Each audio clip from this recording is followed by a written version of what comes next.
I buried my best friend 10 years ago. I thought the secret died with him in the mud. But then my phone buzzed with his name, and I knew the past never stays buried when your own son holds the shovel. If you're watching this, subscribe and let me know where you're watching from. Let me back up and tell you how a single text message shattered the life I had rebuilt. My name is Frank Miller. I'm 55. I fix cars. I own Miller & Sons Mechanics. It's an honest living, a life built on oil, sweat, and a terrible secret that claws at me in the dark. The rain hammered the windshield. It always rained on October 12th, every single year for a decade. It was as if the sky remembered what I had done, as if the sky itself was weeping for the secret buried in the mud. I stared at the neon sign of my shop, blurred in the downpour. Miller & Sons, my legacy, my prison. I turned the key. The heavy garage door groaned shut. The familiar smells of oil and old tires usually comforted me. A reminder of honest work, a life rebuilt from nothing. But tonight, the smells were different. Tonight, the oil smelled like blood. The gasoline smelled like fear. And I couldn't shake the feeling that something terrible was about to happen. The drive home was slow. The streets of our small town were dark and slick. I kept checking the rearview mirror, a habit I couldn't break. Guilt is a shadow that stretches long. It never really leaves you. It just waits for the darkness to return. It waits for a night like this one. I thought I had escaped the past. I was wrong. The past was just waiting for the right moment to strike. The man I buried was Mark. He was my best friend since kindergarten. We learned to ride bikes together, played high school football. He was the best man at my wedding to Emily. We built the shop together, poured our sweat and dreams into that concrete floor. It was supposed to be our legacy. It was supposed to be forever. But forever ended 10 years ago, in the rain and the mud. Mark had a sickness. Gambling. It started small. Poker nights. A trip to the track. Harmless fun. I thought. I was so wrong. I ignored the signs, the late nights, the frantic phone calls, the desperation in his eyes. The sickness grew. It fed on him. It twisted him into someone I didn't recognize. Soon he wasn't gambling with his own money. He was gambling with his own money. He was gambling with ours. And that was the mistake that destroyed us both. I found out too late. I remember the day the bank called. The voice on the phone was polite, firm. Our business line of credit was maxed out. The shop itself, secretly mortgaged. The world tilted sideways. I couldn't breathe. I felt the ground crumbling beneath my feet. It felt like the end of everything. I checked the accounts. Everything was gone. Our savings, the operating costs, even the college fund I'd meticulously set up for my kids, David and Sarah. Mark had forged my signature on everything. He hadn't just stolen money. He had stolen our future. He had betrayed me in a way I never thought possible. And that was just the beginning of the nightmare. 10 years ago tonight, I confronted him.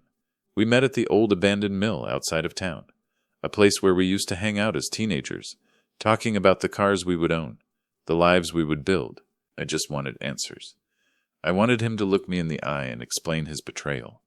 I didn't want him dead, but fate had other plans. The rain was coming down hard that night, too. The mill was dark. It smelled of decay and wet wood. Mark was already there, pacing. He looked like a cornered animal, his eyes darting around the shadows. When I showed him the bank statements, he didn't apologize. He didn't beg for forgiveness. He got angry. "You don't understand the pressure, Frank," he yelled over the rain. His voice was high, desperate. He kept running his hands through his hair, a nervous tic he always had when he was cornered. "Pressure?" I shouted back, the anger boiling inside me. I threw the soaked bank statements at his feet. "You ruined us, Mark. You stole from my children.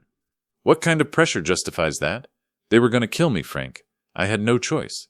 He told me he had borrowed even more money from dangerous people. Loan sharks, men who didn't accept excuses. He said if I went to the police, those people wouldn't just come after him. "They know who you are, Frank," he sneered, stepping closer. The smell of cheap whiskey was heavy on his breath. The desperation turned ugly. "They know about Emily. They know where David and Sarah go to school." My blood ran cold. He was threatening my family, my children. Something inside me snapped. The fear turned into a cold, hard rage. I saw red. He lunged at me, furious that I wouldn't help him clean up his mess. There was a struggle. We were both yelling, both desperate. It was dark. The floor was slick with rain and mud. We slipped. Mark fell back hard. The sound his head made when it hit the edge of the old turbine base. A sickening hollow crack. It still wakes me up at night. It's the sound of a life ending. The sound of my life changing forever. I scrambled to him, shaking his shoulders. Mark? Mark! Silence. I checked his pulse. Nothing. My best friend was dead at my feet. Panic is a cold, icy thing. It freezes your brain, sharpens your instincts. I looked at Mark lying on the ground. All I could see were the faces of my children. I thought about the dangerous men he mentioned. I thought about prison. I thought about Sarah, only 15, David, 18, their lives ruined, or worse if those criminals targeted them. I made a choice, a terrible, unforgivable choice. I chose my family over my soul. I buried him in the woods behind the mill, deep in the earth, where no one would ever find him. It took hours. The rain washed away my tears. And the evidence? I drove his car to the airport, wiped it clean. The story I told the police was simple. Mark had buckled under his debts. He ran away. People believed it. It was exactly what they expected from reckless Mark. The case went cold. I thought the nightmare was over, but it was just waiting. I managed to save the shop. Years of grueling work. 16-hour days. I paid off the debts, rebuilt the business, secured my children's future. I built a new life on a foundation of lies. But lies always crack eventually, and mine were about to shatter. I pulled into the driveway of my house, a modest colonial, the kind of house where nothing bad was supposed to happen. The lights were on. Sarah was home. Emily, my wife, passed away 5 years ago. Cancer. She never knew what I did. She died believing Mark had abandoned us. That was the only mercy in all of this. Losing her broke me, but the secret I kept from her, that haunted me every single day. I walked inside, shook the rain off my coat. The cold clung to my bones. "Hey, Dad," Sarah greeted me from the kitchen table. She was 25 now, a nurse. She had Emily's kindness, her quiet strength, but she watched me too closely, her eyes filled with a worry I couldn't soothe. She always stirred her tea when she was anxious. She was stirring it now. "Hey, sweetie, long day?" I asked, trying to sound normal, trying to sound like a father. "It was okay. Busy in the ER." She paused. "You look exhausted, Dad. More than usual. The anniversary?" She knew I struggled on this date. I told her it was the anniversary of Mark leaving, the day the business almost collapsed. She accepted the lie, but she felt the weight of my sadness. "Yeah, something like that," I mumbled. I grabbed a bottle of water. The normalcy felt absurd. "Did David call you today?" she asked. Her tone shifted, tightened. David, my son, 28, always chasing the next big thing, the next easy score. He had Mark's charm, but also his recklessness. He never settled down, always needing money. Lately, his requests had gotten bigger, more frequent, more desperate. It scared me. He was becoming the man I buried. "Yeah, he called," I said, leaning against the counter. The memory of the conversation stung. Earlier that day, David had called, his voice too bright, too eager. "Dad, I got a surefire investment. This is the one, I promise." "David, we talked about this," I sighed, rubbing the back of my neck. A headache was building behind my eyes. "No, this is different.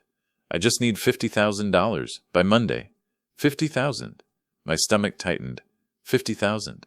"David, what kind of trouble are you in?" "It's not trouble, Dad. It's an opportunity." "I don't have that kind of cash," I said firmly. "And even if I did, I'm not financing another pipe dream." "The answer is no." The eagerness vanished, replaced by cold anger. The silence on the line stretched. "You never believe in me," he yelled, his voice cracking with frustration. "You favor Sarah. You're holding me back." It was an old argument, but this time it felt sharper, more dangerous. He ended the call with a threat that chilled me even then. "You'll regret this, Dad. I swear you will." The line went dead. It was an old argument, but this time it felt sharper, more dangerous. He ended the call with a threat that chilled me even then. "You'll regret this, Dad. I swear you will." The line went dead. I just stood there wondering where I had gone wrong. I thought it was just anger. I didn't realize how literal his words were. He wasn't happy, I told Sarah now. Sarah sighed, rubbed her temples, a habit she inherited from her mother. 50,000? What is it this time? Crypto. A restaurant he wants to flip? He needs to stand on his own 2 feet, Dad, she said, her voice weary. You can't keep bailing him out. I know, Sarah, I know. We sat in silence. The only sound was the rain drumming against the roof, a relentless reminder of the past. I'm going to head up, I said. Need to review some invoices. Okay, Dad. Try to get some sleep. I went into my study, closed the door. I didn't have any invoices. I just needed to be alone. I sat at my desk, opened the bottom drawer. Inside was a small wooden box. I opened it. A photograph of Mark and me, grinning like idiots on the day we opened the shop. Young, full of hope, oblivious to the darkness ahead. I'm sorry, Mark, I whispered, tracing the faded image. I closed the box, leaned back in my chair, closed my eyes, listening to the rain. The weight of the secret pressed down on me, suffocating. It felt heavier tonight than it had in years. I didn't know how much heavier it was about to get. My phone buzzed on the desk. I ignored it. Probably David, ready for round 2, maybe apologizing, maybe demanding again. I didn't have the strength. It buzzed again. And again, annoyed, I picked it up. My blood ran cold. The breath left my lungs. The screen glowed with a name I hadn't seen in 10 years. Mark? It was his old number. A number disconnected a decade ago. A number that belonged to a dead man. I stared at the screen. My heart hammered against my ribs. A trapped bird. This was impossible. A hallucination. A nightmare. My guilt was finally making me see things. I opened the message. It was short, simple. Defried, besumbed, perfory, hallucination, a nightmare. My guilt was finally making me see things. I opened the message. It was short, simple. Defried, humberchicos, the force in the makey. To is the pacta to pape. To stop or make to make a, and it shattered my world into a million pieces. We need to talk. I couldn't breathe. The room spun. I dropped the phone on the desk as if it were on fire. My hands shook violently. Mark was dead. I buried him myself. I knew the exact spot. I knew the weight of his body. This couldn't be happening. It was impossible. But the message was real. I forced myself to take a deep breath. The air rattled in my lungs. I picked the phone back up, checked the number again. It was definitely Mark's old cell. Who was this? A prank? A cruel, sick joke? Maybe the number was reassigned. It happened, right? But the timing. Tonight. The anniversary. It couldn't be a coincidence. The cold dread that had been my companion for a decade tightened its grip around my throat. I tried to rationalize it, find a logical explanation, but the fear was overwhelming. Primal. I typed a reply with shaky fingers. Who is this? The reply came instantly. The little gray bubbles appeared immediately. My stomach twisted into a knot. You know who I am, Frank? I stared at the words, paralyzed. Had someone seen me that night? Had I left something behind? A witness? After 10 years of silence? I had been so careful. I had meticulously covered my tracks. I thought I had committed the perfect crime. But perfect crimes don't send text messages. They just wait in the shadows until they are ready to strike. Another text arrived. This one made my stomach drop through the floor. The woods behind the old mill. The turbine base still has the stain. I gasped, clutched the desk. My knuckles turned white. This wasn't random. This wasn't a prank. Someone knew. Someone knew exactly where it happened. Exactly what I had done. The secret was out, and whoever held it was ready to use it against me. Panic set in, hot, frantic, erasing any rational thought. I had to go there. I had to see for myself. I had to know if the grave had been disturbed. I had to know how exposed I truly was. I grabbed my coat and keys, rushed out of the study. Sarah was in the living room. Dad, where are you going? It's almost midnight. I forgot something at the shop, I lied. My voice tight, brittle. An emergency call. Tom's old truck broke down on the highway. In this storm? Dad, that doesn't sound safe. She stood up, concern etched on her face. Wait until the morning. I saw the suspicion in her eyes. Hated myself for lying to her again. Everything I cherished was built on deceit. But the truth would destroy her. I had to protect her from the horror, even if it meant pushing her away. I'll be fine. I have the tow truck. I'll be back soon.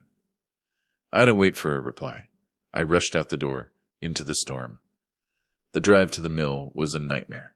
The wipers couldn't keep up. The rain hammered the windshield, matching the frantic rhythm of my heart. The old mill loomed out of the darkness, a skeletal silhouette against the stormy sky. It looked like a tombstone, my tombstone. I pulled over, cut the engine.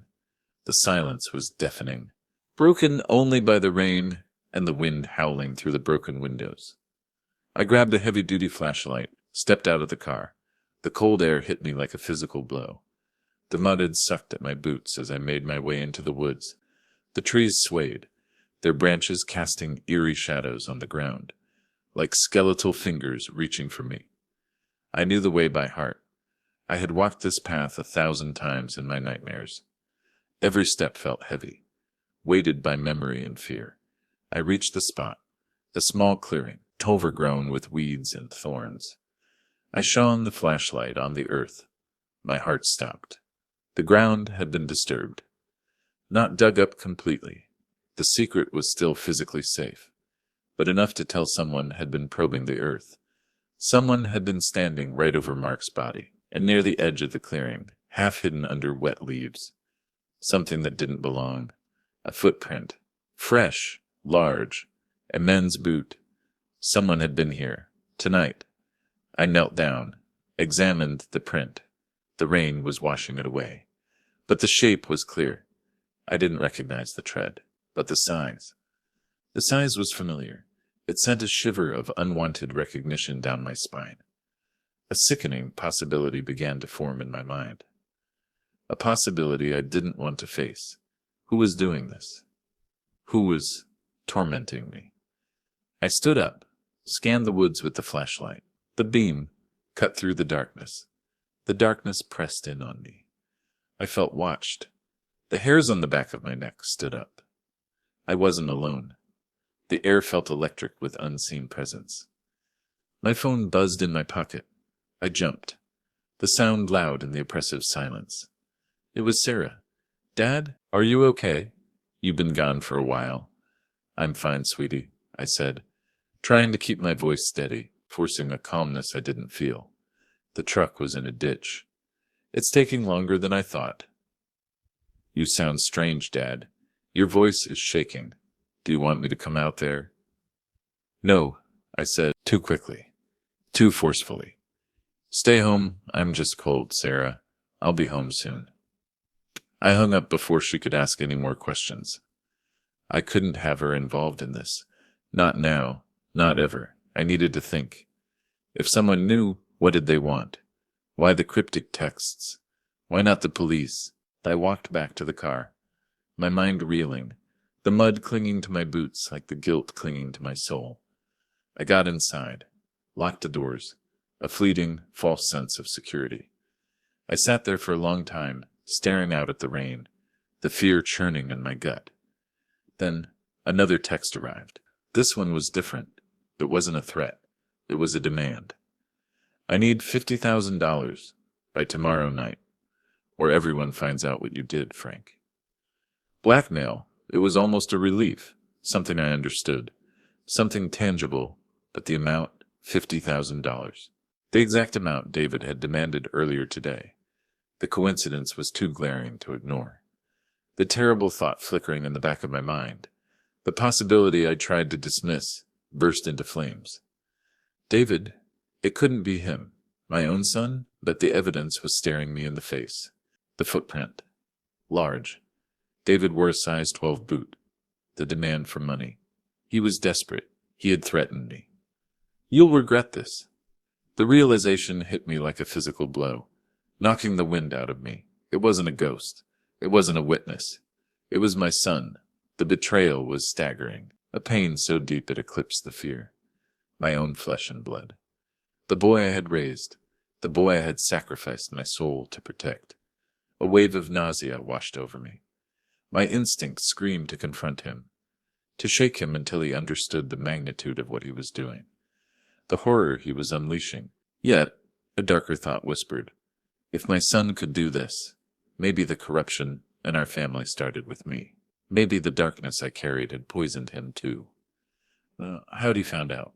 I'd been so careful. No one knew. I had kept the secret locked away, hidden in the darkest corners of my mind, unless he found something tangible. I drove home, the fear replaced by a cold, numb horror.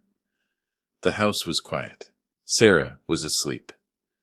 I went straight to David's old room. He hadn't lived here for years, but he crashed here when his latest scheme fell apart. He had been staying here for the past week. I started searching. I felt sick doing it, violating his privacy, confirming my terrible suspicion, but I had to know the truth. The room smelled faintly of stale beer and desperation. I moved quietly, the silence amplifying the sound of my own heartbeat. Drawers slid open, clothes shifted. I felt like a thief in my own home, a traitor searching for another traitor. I checked under the bed. Nothing. I opened the closet door. The hinges squeaked loudly in the quiet house, and then I found them. In the back of the closet, hidden under a pile of dirty laundry, a pair of work boots. Size 12. I pulled them out. They were heavy, damp, covered in fresh mud. I didn't want to look. I didn't want to know, but I had to. I took them downstairs to the study, held them under the desk lamp, the weight of the betrayal heavy in my gut. The tread matched the memory of the footprint. The mud was the same dark clay-like soil from the riverbank by the mill. David was blackmailing me. He knew I had killed Mark. The truth was undeniable, and it was crushing me. How did he know the details? The turbine base, the stain. I went back to the wooden box in my desk drawer, the one with the photo of Mark. I opened it, my hands trembling. I looked at the photo, then behind it. There used to be something else in the box, a small, leather-bound journal. It was Mark's. I had found it in his car the night he died. I had kept it, hidden away, unable to throw it away. It contained the details of his debts, his frantic thoughts, his descent into desperation. I hadn't looked at it in years, a relic of a past I wanted to forget. The journal was gone. David had been here. Snooping in my study, he had found the box. He had found the journal. He must have been digging for leverage, something that forced me to give him the money. And he found the ultimate weapon. I remembered the last few entries. Mark's handwriting was erratic, paranoid. He wrote about our confrontation. He wrote that he was scared of me, that I was being unreasonable, that I was pushing him out of the business. If someone read it without context, without knowing that Mark had destroyed us, it painted a dark picture. It made it look like I had planned to hurt him. It made it look like murder. David didn't know the whole truth. He didn't know it was an accident. He didn't know Mark had threatened our family. He just saw the confession of a desperate man and deduced the rest. He saw his father as a murderer and a payday. The pain was unbearable. My son had turned against me. He was willing to destroy my life for $50,000. The darkness I'd buried 10 years ago had finally come home. The next day was a blur. I went to the shop, tried to focus on work, engine repairs, oil changes, but my mind was elsewhere. I was thinking about David, the confrontation that was coming, the terrible choice I faced. Around mid-morning, a police cruiser pulled into the parking lot. My stomach clenched. Officer Miller stepped out, a local cop. I knew him from the Rotary Club, friendly enough. He always had a toothpick dangling from the corner of his mouth. But today, he wasn't friendly. He walked in, his boots heavy on the concrete floor. He wasn't smiling. He took the toothpick out of his mouth, his eyes scanning the shop. Slow, methodical, taking everything in, too casual, too observant. "Hey, Frank, how's business?" he asked, leaning against the counter. "Steady, Miller. Steady," I said. Forced a smile? It felt like a grimace. "Good, good." He paused. The silence stretched, thick with tension. "You know, the chief is having us review some old cold cases. Dusting off the files." He paused again. His gaze landed on an old photo of the shop. Me and Mark, arms around each other. Amazing what new technology can uncover these days.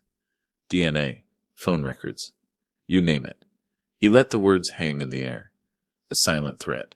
He wasn't here for an oil change. Like that old case with your partner, Mark, Miller continued, putting the toothpick back in his mouth. Strange how a man can just disappear like that. Poof, gone. No trace left behind. Miller's casual mention of Mark felt like a spotlight burning through me. I had to maintain composure. Act like the grieving friend. While every nerve screamed that the walls were closing in, if I showed even a hint of panic, if my hand trembled, he would know I was hiding something. I forced myself to meet his gaze. Yeah, strange, I managed. My voice strained. I still wonder what happened to him. Miller nodded. His eyes lingered on me, a moment too long. A flicker of suspicion. Well, just making the rounds. Let me know if you need anything. He left, but the fear remained. The walls were closing in. The secret was unraveling. Fast, and I was trapped in the middle. I needed to know why David was so desperate. $50,000 was a lot of money, but his behavior yesterday, the anger, the threat, it felt frantic, terrified. It wasn't just greed, it was something more dangerous, something that scared him more than I did. I checked the security cameras for the shop. I pulled up the feed on my computer, reviewed the footage from yesterday afternoon, just before David called me with his demand. Around noon, David pulled up in his beat-up sedan. He didn't come inside. He waited in the parking lot. He was drumming his fingers nervously on the steering wheel. A habit he had since he was a kid, a telltale sign that he was scared. A few minutes later, another car pulled up, a black BMW, tinted windows. Two men got out. I recognized them immediately. My stomach tightened into a knot. The driver was Tony, the wrench Russo, a low-level criminal, loan sharking, extortion. He was a vulture, preying on the weak and the desperate. The other man was huge, a mountain of muscle, Big Mike. Tony's enforcer. He just stood there, arms crossed, silent, menacing, and worse. They worked for the same organization Mark had been indebted to, the same people Mark had warned me about, the same people I had feared for 10 years. The past wasn't just knocking on my door, it had kicked it down. I watched the silent footage. Tony leaned into David's window. Big Mike stood behind him. The conversation was heated. Tony was yelling, gesturing angrily. He cracked his knuckles, a subtle threat he used when he was impatient, pointing his finger in David's face. David looked terrified, shrinking back in his seat. A child being scolded. Seeing my son threatened by the same criminals that led to Mark's death was a horrifying irony, a nightmare repeating itself. I wanted to protect him, pull him away from the danger, but I was paralyzed, helpless. Exposing myself to Tony now would only confirm David's leverage, put us all in immediate danger. I had to play this carefully. Tony slammed his hand on the roof of David's car. A violent threat. He and Big Mike walked back to the BMW, drove away. David sat there for a long time, his head in his hands. A few minutes later he called me, demanding the money. The realization hit me hard. David wasn't just greedy. He was in trouble. He had followed in Mark's footsteps. He owed money to Tony. He was blackmailing me to save his own skin. The stakes were higher now. It wasn't just about the secret. It was about David's life. I had sacrificed my soul to protect my family, only to watch my son fall into the same trap that destroyed Mark. The guilt was overwhelming. I hadn't saved him at all. I had just delayed the inevitable. If this story is keeping you hooked, drop a like. It was that moment I knew I couldn't handle this alone. Sarah came by the shop at lunchtime. She brought sandwiches, but the look on her face told me this wasn't a social visit. She looked worried, her eyes red-rimmed. She hadn't slept. "Dad, we need to talk," she said, her voice serious, demanding. "I know something is wrong. You're distracted. You're pale." She crossed her arms. The accusation hung in the air. "And you lied to me last night," she continued, her voice sharp. "I called Tom. His truck is fine. You weren't helping him. You were somewhere else." I sighed. I couldn't lie to her anymore. Not now. I needed her help. I was so tired of carrying this burden alone. Sarah, there's something I need to tell you, I said. My voice low, heavy, something I should have told you a long time ago. This was the moment I dreaded most, confessing my darkest sin to my daughter, the purest person in my life. I had to shatter her image of me, risk her love, admit that the father she loved was a liar and a killer, but with Tony involved, David in danger, I needed her to understand the full, ugly truth. Or we might not survive. We sat down in the small office. I told her everything about Mark, the embezzlement, the confrontation at the mill, the accident, the burial, the guilt, the fear, the confession poured out of me. A torrent of pain and regret. I didn't spare myself. I let her see the darkness I had been hiding. She listened quietly, her eyes wide with shock, disbelief. When I finished, she was silent for a long time. Tears streamed down her face. But she didn't pull away. She reached across the desk, took my hand. Her grip was firm, steady. "Oh, Dad," she whispered. Her voice broke. "You've been carrying this all alone for 10 years. I'm so sorry, Sarah. I was trying to protect you. To protect David." I panicked. "I know, Dad. I know." She squeezed my hand, her touch anchoring me in the storm of my confession. Then I told her the rest, about the texts, the blackmail, about David, and about Tony and Big Mike. The shock on her face turned to anger, then fear. David, he's doing this to you? His own father? The betrayal stung her just as deeply as it had stung me. He's desperate, Sarah. He owes money to Tony. He thinks this is the only way out. He's trapped. We have to go to the police, Dad. We have to stop him. Tony is dangerous. If we go to the police, I go to jail, I said. The reality crashing down on me. And Tony might still hurt David. They won't be able to protect him if Tony thinks David exposed him. I had to protect my son, even from himself. I have to try to talk to him first. I insisted. I have to try to fix this mess I created. You can't reason with a man like Tony Russo, Dad. And David, he's gone too far. I have to try. He's my son. Then I'm coming with you, she said, her voice firm, echoing the strength of her mother. I won't let you face this alone. We made a plan, desperate, dangerous. We would meet David. I would try to reason with him, pull him back from the edge. Sarah would be there as a witness, as a backup. The phone buzzed. A new text from Mark, 10 p.m. The shop. Bring the cash. No cops. No tricks. Another text followed immediately. And Frank, don't be late. My patience is wearing thin.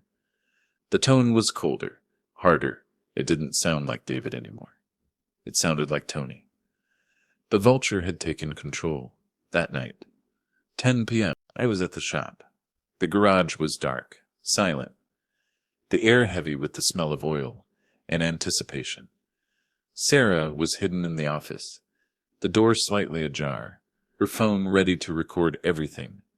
I prayed she wouldn't have to use it. Headlights swept across the parking lot. My heart hammered against my ribs. I waited for David's sedan, hoping against hope he had come alone, that he had realized the insanity of what he was doing. It wasn't the sedan. It was the black BMW. My heart sank. Tony was here. The situation had escalated beyond my control. The car parked. 3 figures got out. Tony, Big Mike, and David. David looked like a ghost, pale, drawn, trembling. Tony was calm, confident, a cruel smile playing on his lips. I could smell his cheap cologne from here. Big Mike stood behind him, silent, imposing, a wall of muscle. Tony had David firmly by the arm, guiding him towards the entrance like a prisoner. The power dynamic was clear. David was no longer in charge. He was a hostage. I opened the garage door, let them in. The fluorescent lights flickered on, casting long shadows across the empty bays. Frank, Tony greeted me, his voice smooth, menacing. Good to see you again. It's been a while, not since Mark disappeared, right? A real tragedy. Big Mike stood by the door, blocking the exit. I was trapped.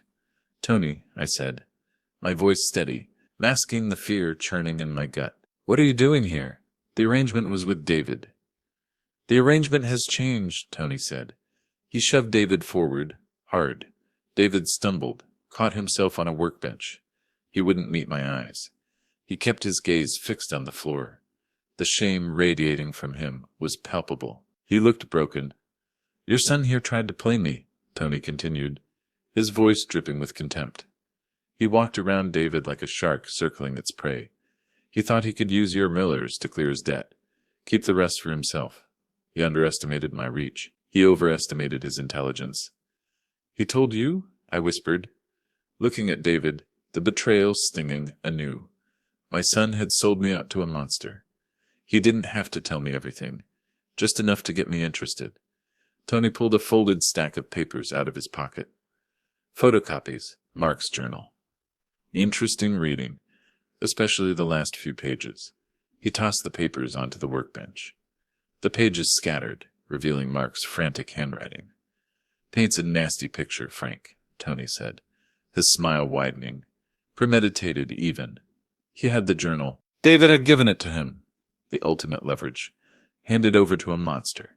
$50,000, Frank, Tony demanded. That clears David's debt. But for my trouble, for the insult of being played by this punk, I want more. I don't have the money, I said, my voice hollow. I hadn't gone to the bank. I never intended to pay the blackmail. I just wanted my son back. Then you have a problem. Tony's voice hardened. The friendly mask slipping, revealing the predator underneath. He cracked his knuckles. The sound echoed in the silent garage. Because I don't just want the money anymore, Frank. I want the shop. My stomach clenched. The shop. My life's work.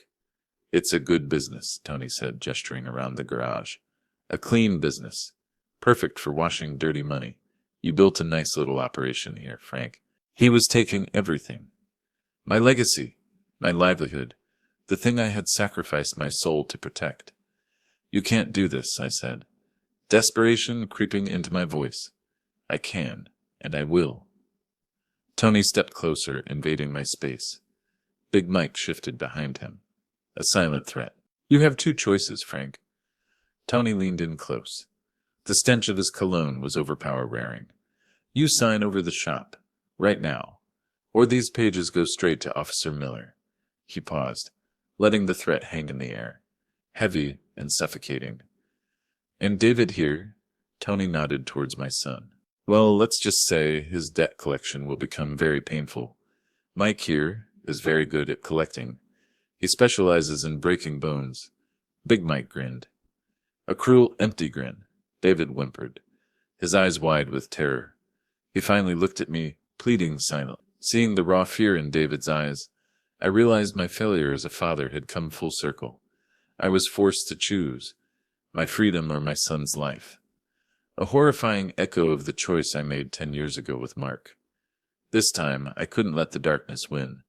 No matter the cost to myself, the desperation in David's face broke my heart.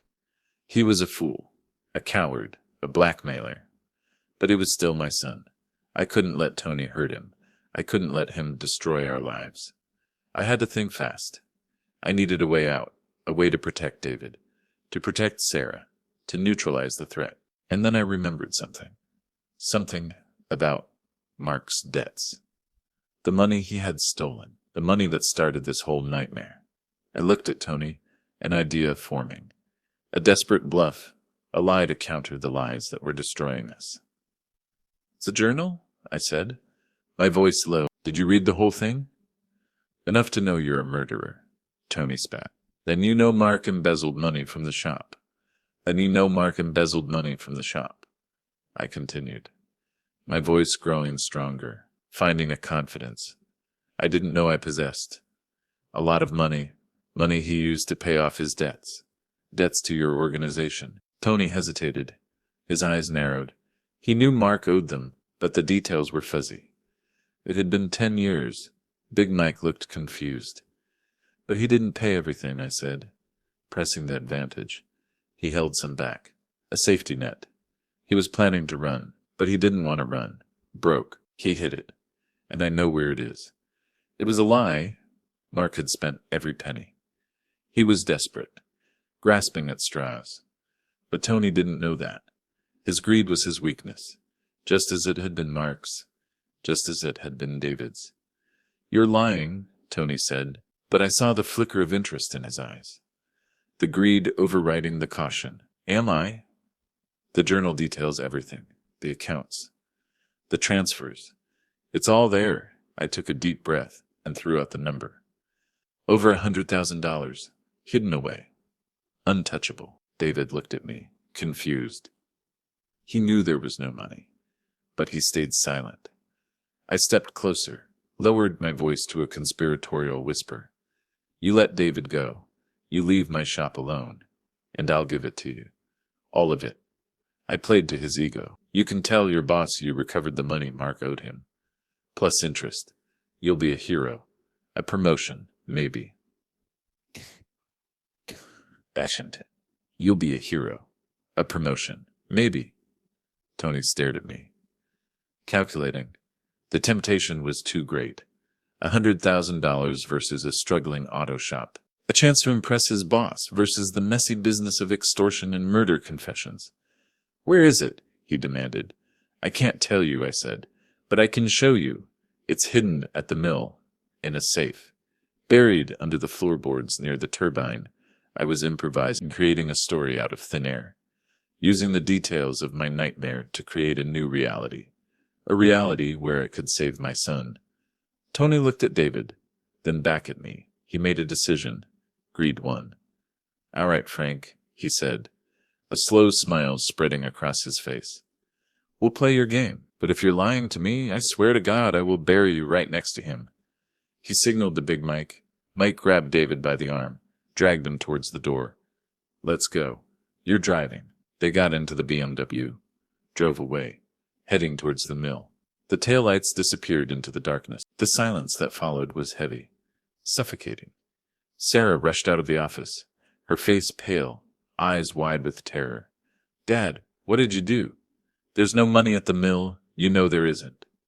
"I know," I said, my voice trembling, the adrenaline fading, leaving behind a profound exhaustion. "I'd bought us some time." "Time for what?" "Tony is going to kill him when he finds out the truth, and then he's going to come back for us." "No," I said, a strange sense of calm washing over me. "He won't." I walked over to the desk, picked up the phone. I knew what I had to do. I had spent 10 years running from the past, hiding in the shadows, but the darkness had found me anyway. It had poisoned my family, turned my son against me, threatened everything I held dear.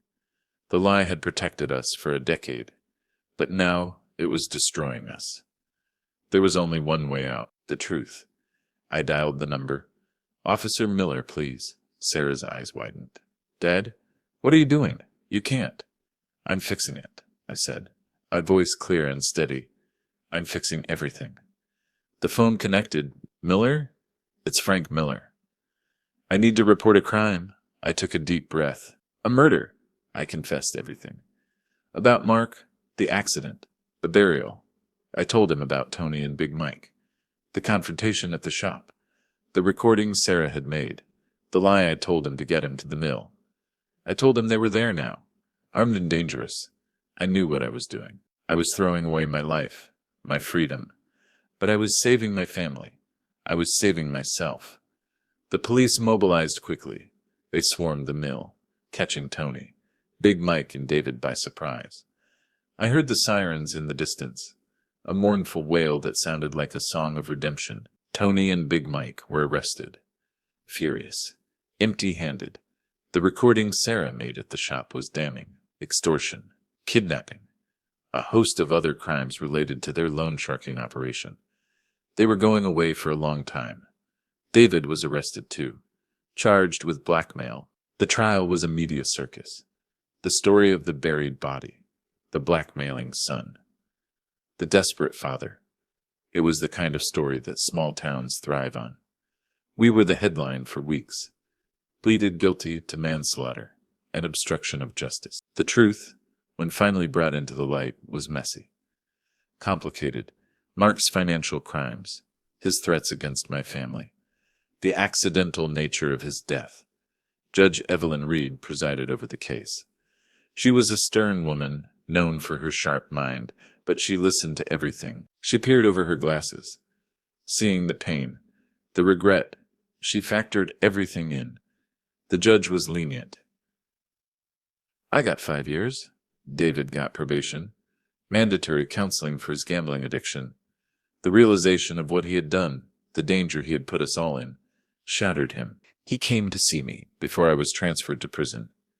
He looked broken, ashamed, younger than I had seen him in years. "I'm sorry, Dad," he whispered into the phone. Tears streaming down his face. The glass partitions separated us, but I felt closer to him than I had in a decade. I was so scared. I didn't mean for any of this to happen. I didn't want Tony involved. I just needed help. "I know, David," I said, pressing my hand against the glass. "I forgive you, but you have to forgive yourself. You have to fix your life. Don't let this darkness define you." I served my time. 5 years of concrete walls and regret. 5 years of trying to atone for my sins. It wasn't easy. Every day I thought about Mark, the choice I made that night. But the guilt was different now. It wasn't a suffocating weight. It was a heavy cloak I wore, a reminder of my past. But it didn't define my future. Sarah visited me every month, my rock, my anchor. She took over the shop, ran it with a determination and integrity that made me proud. She told me David was getting help, going to meetings, holding down a steady job. Slowly, painfully, our broken family began to heal. When I was released, they were both there waiting for me at the gates. Older, stronger, but still my children. David looked me in the eye for the first time in years. A silent apology, a silent promise. We drove home in silence. The town looked the same, but everything felt different. I was different. We pulled into the driveway. It was a clear, sunny day, no rain. I looked out the window. The clouds had broken, a warm glow over the world. I took a deep breath, smelled the fresh air. The scar on my soul remained, a permanent reminder of the body I had buried. But the fear was gone. The shadow had lifted. I was finally free. Thanks for listening. Don't forget to subscribe and feel free to share your story in the comments. Your time matters.